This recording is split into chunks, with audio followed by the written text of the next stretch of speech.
Nah, Kak, kalau waktu malam itu pas saya tarawih, kan siangnya itu ada banyak kerjaan di pekerjaan.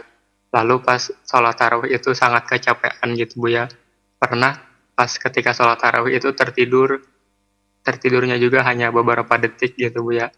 Itu batal batal sholat tarawihnya enggak ya Bu ya? Lalu ragu gitu Bu ya. Ini batal atau enggak, jadi saya harus ketika batal itu langsung keluar wudhu lagi atau menunggu sampai salam imam aja Bu ya? Terima kasih Bu ya. Masya Allah. Itu aja.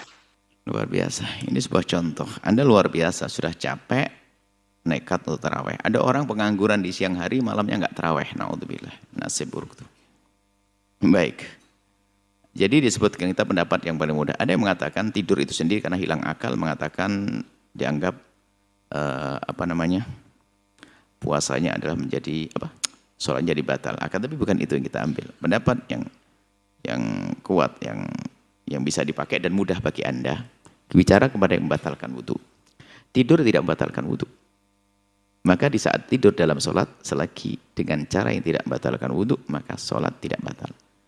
Tidur itu tidak membatalkan wudhu, asalkan posisi tidurnya adalah posisi duduk begini. Posisi duduk, biarpun nyandar. Tapi kalau tidurnya adalah selain daripada posisi ini, dikatakan oleh para ulama mazhab Syafi'i adalah membatalkan wudhu. Sebab dikatakan al-ain wika usyah, jadi mata itu mengikat belakang. Sebab kalau orang matanya tidur, nggak sadar buang angin dan seterusnya. Tapi kalau duduk begini, terjaga. Maka tidak batal. Dikatakan kalau posisi tidurnya duduk, adalah tidak batal. Mohon maaf ini, waktu kita membahas, kenapa di dalam bahasan fikih, kok kalau tidur, duduk tidak batal, selain tidur adalah batal. Ulama waktu mencetuskan sebuah hukum itu juga tidak asal-asalan. Nah, karena dilihat pada zaman Nabi, ada sahabat Nabi itu adalah nunggu Nabi itu sholat isya sampai kemalaman. Sampai mereka ngedengkur, tidur ngedengkur tuh ngorok. Sampai dagunya jatuh ke dadanya. Jadi betul-betul tidur. Tapi waktu sholat dengan Nabi mereka tidak disuruh wudhu. Ulama mencermati cerita hadis ini, orang ngedengkur. Kalau ngedengkur dagu sampai dada, itu pasti tidurnya duduk. Kalau tidurnya baring nggak ngedengkur, telentang. Maka setelah itu disimpulkan bahwasanya, oh kalau tidurnya adalah duduk, maka tidak batal. Tapi setelah itu hikmahnya apa kok jadi begitu? Ternyata kalau kita amati secara langsung, mohon maaf, ini majelis mulia. Kalau Anda dalam posisi tidak duduk, buang angin gampang. Tapi kalau lagi posisi duduk begini, kalau Anda buang angin tidak merubah posisi, itu bakal ngagetkan tetangga. Ayo, jadi nggak bisa buang angin, nggak gampang posisi duduk begini. Ayo kah? Nggak usah dicoba. Nggak usah mikir, karena kelihatannya makanya begini. Nggak usah dipikirin. Jadi kalau ingin buang angin harus mengindah posisi. Kalau tidak, itu bisa tetangga Anda yang kaget. Nah, oh gitu aja. Lah tinggal Anda sholatnya tidurnya waktu sujud atau waktu duduk gitu loh.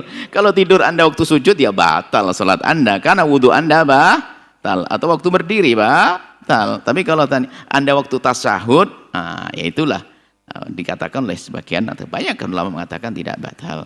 Jadi mungkin ada orang yang sholatnya luar biasa nih, menantu, Masya Allah kaget sholatnya berjam-jam, subhanallah. Rupanya waktu tasyahud itu tidur 2 jam. Waktu mertuanya datang, assalamualaikum. Oh, hebat, mantuku jago sholat 2 jam. Baik ya, seperti itu ya. Jangan Israel. Luar biasa Anda punya semangat besar untuk apa? Semangat besar untuk ibadah.